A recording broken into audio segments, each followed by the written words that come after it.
Dunia keamanan siber diguncang oleh serangkaian insiden yang sangat mengkhawatirkan. Bukan sekadar serangan biasa, melainkan penetrasi mendalam terhadap perangkat keamanan inti yang seharusnya melindungi infrastruktur kita. Ini adalah panggilan darurat bagi setiap profesional IT dan pakar keamanan. Bayangkan Anda telah menginvestasikan sumber daya besar untuk membangun benteng digital terkuat. Pintu baja tertebal, gembok kriptografi termahal, dan sistem pengawasan tercanggih telah terpasang. Anda merasa aman, bukan? Namun, bagaimana jika ternyata fondasi benteng itu sendiri yang retak? Bagaimana jika kunci utama yang Anda percayakan justru menjadi celah bagi penyusup? Inilah skenario mengerikan yang terjadi minggu ini di lanskap keamanan siber global. Bukan satu, bukan dua, melainkan 4 raksasa pelindung jaringan, Cisco, SonicWall, Fortinet, dan WatchGuard. Semuanya melaporkan bahwa produk firewall dan gateway mereka menjadi target eksploitasi masif. Ini bukan lagi tentang karyawan yang ceroboh mengklik tautan phishing. Ini adalah serangan canggih yang menargetkan alat keamanan itu sendiri. Hari ini, kita akan melakukan analisis mendalam terhadap Minggu Berdarah ini. Kita akan membedah modus operandi Group Advanced Persistent Threat, APT, UAT-9 yang mengobrak-abrik Cisco, dan bagaimana SonicWall bobol hingga ke level root. Siapkan diri Anda, karena pembahasan ini akan sangat teknis dan penuh peringatan. Kita mulai dengan kasus Cisco yang menunjukkan kompleksitas dan persistensi ancaman cyber modern. Produk yang menjadi korban adalah Cisco Secure Email Gateway, SEG, yang menjalankan Async OS. Celah kritis ini diberi kode CVE 2025-2039, memungkinkan eksekusi kode jarak jauh tanpa otentikasi.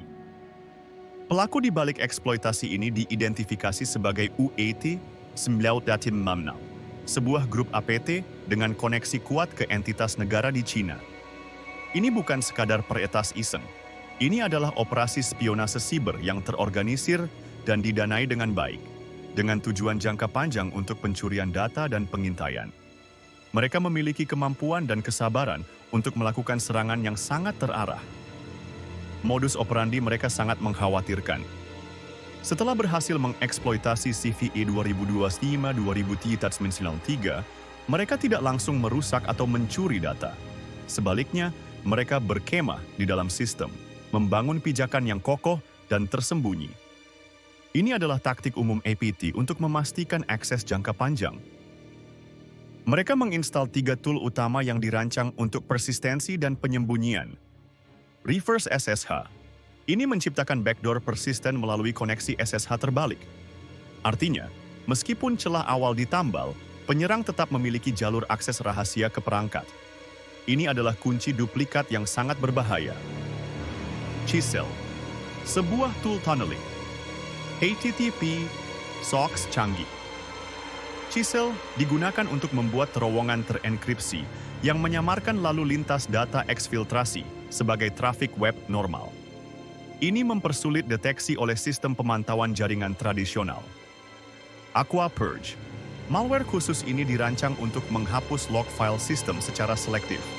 Tujuannya jelas, menghilangkan jejak aktivitas penyerang, membuat tim forensik kesulitan dalam mengidentifikasi kapan dan bagaimana pelanggaran terjadi.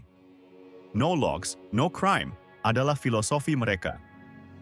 Dengan akses dan tool ini, UAT-9 dapat menyadap semua komunikasi email perusahaan, mencuri rahasia dagang, atau bahkan melancarkan serangan ransomware dari dalam jaringan yang sudah terkompromi. Implikasinya sangat serius bagi kerahasiaan, integritas, dan ketersediaan data. Beralih ke SonicWall, kita melihat skenario yang tidak kalah mengerikan, yang menyoroti bahaya dari kombinasi celah keamanan. Para peneliti menemukan 2 celah terpisah, CVE 2025-416-2 dan CVE 2025-2C3-6. Secara individual, celah ini mungkin hanya dianggap medium. Namun, penyerang memiliki kreativitas jahat. Mereka melakukan teknik yang disebut chaining vulnerability.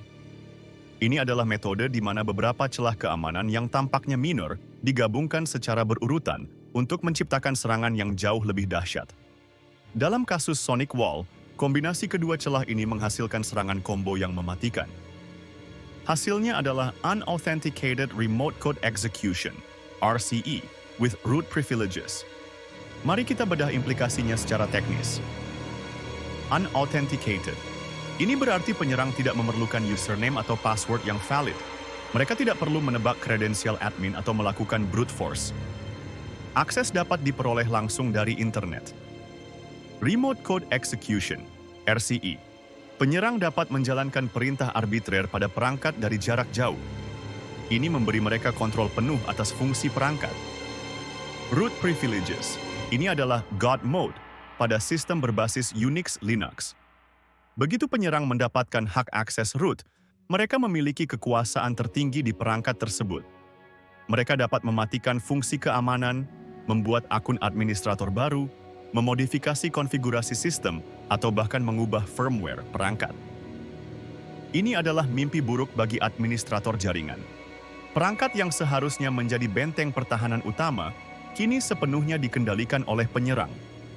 Firewall Sonic Wall yang terkompromi dapat digunakan sebagai pivot point untuk menyerang jaringan internal, sebagai bagian dari botnet untuk melancarkan serangan DDoS, atau sebagai exfiltration point untuk data sensitif. Mungkin muncul pertanyaan, mengapa tiba-tiba begitu banyak vendor firewall terkena serangan secara bersamaan? Apakah ini hanya kebetulan? Jawabannya adalah, ini adalah tren yang disengaja dalam dunia hacking tahun 2025. Menyerang endpoint, laptop karyawan, kini semakin sulit karena adanya solusi Endpoint Detection and Response, EDR, dan Extended Detection and Response, or XDR, yang canggih. Menyerang server juga menjadi tantangan, karena implementasi proteksi berlapis dan segmentasi jaringan yang lebih baik. Namun, firewall, VPN gateway, dan perangkat sejenis lainnya adalah edge devices. Mereka duduk di tepi jaringan, terekspos langsung ke internet 24 jam sehari, 7 hari seminggu. Ironisnya, perangkat ini seringkali tidak dipasangi agen keamanan tambahan, seperti antivirus atau EDR, karena dianggap itu kan alat keamanannya sendiri. Asumsi ini adalah celah fatal. Penyerang memahami bahwa sekali mereka menguasai firewall, mereka menguasai seluruh lalu lintas data yang masuk dan keluar dari organisasi. Mereka dapat melakukan serangan man in the middle, my team, untuk mencegat dan memodifikasi komunikasi, menyuntikkan malware ke dalam trafik yang sah, atau menyebarkan ransomware ke seluruh jaringan internal tanpa hambatan, karena mereka sudah berada di dalam tembok. Kasus Fortinet dan WatchGuard minggu ini juga menunjukkan pola serupa, eksploitasi celah pada antarmuka manajemen web atau SSL VPN yang terekspos ke publik. Ini adalah titik masuk yang sangat menarik bagi penyerang, karena memberikan akses langsung ke kontrol perangkat. Selain itu, kerentanan dalam rantai pasok perangkat keras dan perangkat lunak juga menjadi perhatian serius, di mana celah dapat disuntikan bahkan sebelum perangkat mencapai pelanggan. Jadi, apa solusi konkret yang harus kita lakukan sebagai profesional IT dan pakar keamanan? Apakah cukup hanya dengan mengklik tombol update? Ya, patching adalah langkah wajib dan mendesak. Segera periksa versi firmware perangkat Cisco, Sonic Wall, Fortinet, dan WatchGuard Anda. Vendor telah merilis tambalan darurat yang harus segera diterapkan. Ini adalah langkah pertama dan paling fundamental untuk menutup celah yang diketahui. Tapi, ingatlah kasus Cisco tadi. Ada malware AquaPurge yang menghapus jejak dan reverse SSH yang menciptakan backdoor persisten. Jika Anda baru melakukan patching hari ini, ada kemungkinan besar penyerang sudah masuk kemarin. Patching hanya menutup lubang masuk, tidak mengusir penyusup yang sudah berada di dalam ruang tamu Anda. Tugas Anda sebagai administrator jaringan dan manajer risiko jauh lebih kompleks. Terapkan patch segera. Prioritaskan patching untuk semua perangkat edge yang rentan. Pastikan proses patching dilakukan sesuai prosedur dan diverifikasi. Lakukan threat hunting. Proaktif. Ini adalah langkah krusial. Jangan hanya menunggu alarm berbunyi. Cari anomali trafik keluar, koneksi SSH yang tidak biasa, penggunaan bandwidth yang tidak wajar di jam sepi, atau perubahan konfigurasi yang tidak sah. Manfaatkan log dari CM, EDR, dan NetFlow untuk mencari indikator kompromi, EOC, yang relevan. Periksa daftar proses yang berjalan pada perangkat, cari proses asing atau yang tidak dikenal. Audit konfigurasi dan kredensial. Pastikan semua akun default telah dinonaktifkan atau diubah. Terapkan kebijakan kata sandi yang kuat dan otentikasi multifaktor, MFA, untuk akses manajemen perangkat. Batasi akses manajemen hanya dari jaringan internal yang terpercaya. Segmentasi jaringan. Tinjau ulang arsitektur jaringan Anda. Terapkan segmentasi yang ketat untuk membatasi pergerakan lateral penyerang jika satu perangkat berhasil dikompromikan. Isolasi perangkat manajemen dari jaringan produksi. Pertimbangkan factory reset dan rekonfigurasi. Jika ada keraguan sedikit pun tentang integritas perangkat, lakukan factory reset dan konfigurasi ulang dari awal. Ini adalah langkah drastis, tetapi seringkali merupakan satu-satunya cara untuk memastikan tidak ada backdoor tersembunyi atau modifikasi firmware yang tersisa. Lebih baik sedikit repot sekarang daripada menghadapi ransomware atau pencurian data minggu depan. Implementasikan prinsip Zero Trust. Asumsikan bahwa setiap perangkat dan pengguna berpotensi menjadi ancaman. Verifikasi setiap permintaan akses, terlepas dari lokasi atau asal. Minggu ini adalah pengingat keras bahwa dalam dunia siber, tidak ada istilah pasang dan lupakan. Bahkan penjaga pintu gerbang terkuat pun bisa ditembus. Ancaman terus berevolusi, dan kita harus selalu selangkah lebih maju. Ini bukan hanya tentang teknologi, tetapi juga tentang kesadaran siber dan proses yang kuat. Cek perangkat jaringan inti organisasi Anda sekarang. Jangan biarkan diri Anda atau perusahaan Anda menjadi korban statistik berikutnya.